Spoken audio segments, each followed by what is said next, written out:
ne fera pas bien parce qu'à chaque fois que le diable voudra nous créer les problèmes, ça commencera dans la famille. Donc ça devient aujourd'hui très important que les hommes de Dieu redéfinissent encore les rôles de la femme, parce que la femme de l'homme de Dieu a été toujours la femme rejetée, mal comprise dans l'église, parce que l'homme de Dieu au départ l'a mal positionné, et lorsque quelqu'un veut créer un problème dans l'église, il touche la femme de l'homme de Dieu. Et l'homme de Dieu doit être en mesure de protéger sa femme. La Bible nous dit, ne donnez pas accès au diable. C'est notre capacité à protéger nos femmes et à protéger nos familles aussi qui fera que nous soyons. Parce que la Bible dit, celui qui ne sait pas prendre soin de sa famille est pire qu'un infidèle. Donc, bien aimés, aujourd'hui, nos mamans, nos sœurs ont une place très importante dans la vie des hommes de Dieu. Parce que si un homme de Dieu n'a pas une bonne femme, c'est des problèmes en perspective. Donc la femme doit être éduquée, travailler, passer du temps à prier avec elle, passer du temps à partager la parole de Dieu, enseigner des choses qu'on dit les choses qu'on dit aux autres, expérimentez-les d'abord dans la famille. Commencez à vivre ça toi-même, vois ça dans la vie de ta femme et on verra dans la suite des mesures. Lorsque tu amènes ça devant les gens, dans ta maison, tu as déjà incorporé les choses et ça sera une force pour nous d'avancer. C'est très important. La femme aujourd'hui, dans la vie des hommes, de l'homme de Dieu, occupe un rôle qui est vraiment capital. Parce que sans une bonne épouse, sans une bonne mère pour ses enfants, c'est des problèmes pour l'avenir. Merci beaucoup. C'est très bien tout dit avec les mots qu'il faut. Seulement, cette question de Dieu, on vous a posée parce que justement, il y en a qui se plaignent à l'ombre là-bas, dans le noir, contre les hommes de Dieu, parce que on estime que le divorce, au moins, c'est l'affaire des fidèles. Eux, ils n'ont pas la connexion directe avec Dieu. Le divorce, c'est l'affaire des païens. D'où vient-il que par les temps qui courent, il y a aussi des hommes de Dieu qui divorcent de leurs femmes? Merci pour la question. Dans cette question-là, je répondrai à des choses. Le problème, c'est que d'abord, on s'est mal mis ensemble. Le fondement a été mal posé. Vous savez, aujourd'hui, beaucoup des hommes de Dieu, beaucoup des enfants de Dieu, pas seulement des hommes de Dieu, mais beaucoup des enfants de Dieu se sont mis ensemble dans des mariages par des motivations impures.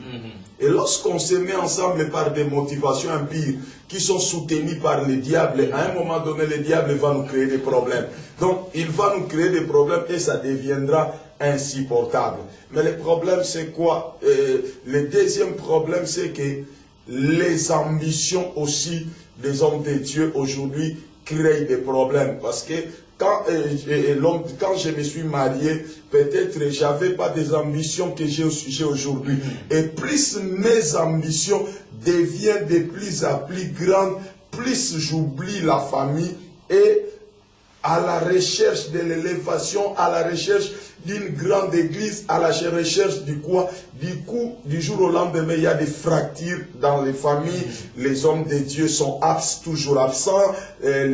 Donc la femme, depuis des années, a supporté à vivre seule, à trouver des solutions seule. À un moment donné, elle se complaît, dans cette idée-là que non, cet homme-là, vraiment ici, il n'a pas sa place. La meilleure des choses que j'ai resté seul et ça crée des problèmes. Autre chose aussi, on peut dire, aujourd'hui, il y a des hommes de Dieu qui, en se mariant hier, ne pensaient pas devenir là où ils sont devenus aujourd'hui. Et en devenant là où ils sont devenus aujourd'hui, ils ont trouvé que les femmes avec lesquelles ils se sont mariés ne sont plus compatibles avec leur niveau. Maintenant, ils veulent changer. Mais en changeant, au lieu de rester sincères, parce que si tu ne veux plus d'une femme, rester sincère, dis, je trouve qu'on est incompatible, je divorce, je sais que c'est mal, mais je divorce, pardonnez-moi, supportez-moi. Mais les autres utilisent de la manipulation. Tu vois un homme de Dieu qui veut quitter sa femme, dit que sa femme est sorcière,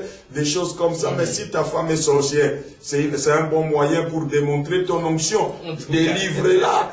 délivre-la, garde-la comme épouse. Nous ne croyons pas que la sorcellerie peut être la conséquence d'un divorce. Merci, homme. Ok, alors tout de suite on enchaîne. On a constaté, homme de Dieu, que vous êtes vraiment bien lancé, bien ancré dans cette dynamique de la réforme de l'Église. Seulement, il y a aussi la problématique de la jeunesse au sein de l'Église. Parce qu'il y a un conflit de génération. On nous a informé que ceux-là qui ont débuté de par le passé, les anciens, ils ne veulent pas faire de la place aux jeunes. Les jeunes qui arrivent, ils sont avides du pouvoir aussi. Et il y a conflit de génération. Est-ce que vous le reconnaissez ou bien c'est de l'imagination? Vous savez, mes frères, tous ceux qui nous suivent, vous devez comprendre une chose. Tous ces problèmes-là, c'est ce qui appelle à la réforme aujourd'hui. Pourquoi? Parce que on est sorti des voies de Dieu. Dans les voies de Dieu, c'est le principe du corps qui prime. Dans le principe du corps, nous avons des parties du corps qui sont grandes en taille et que nous avons des parties du corps qui sont petites en taille, mais qui sont nécessaires dans la composition et dans le fonctionnement du corps. Donc cela veut dire, être ancien dans le corps ne dépend pas, ne te donne pas une position.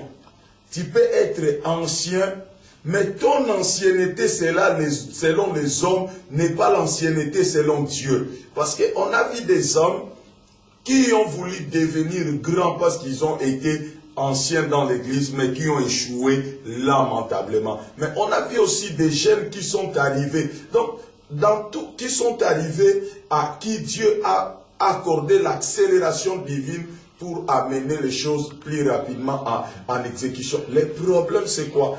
Dans toutes choses, c'est la notion de l'équilibre. Il doit avoir de l'équilibre. Ceux qui sont en train de finir leur carrière dans le ministère doivent croire à la relève.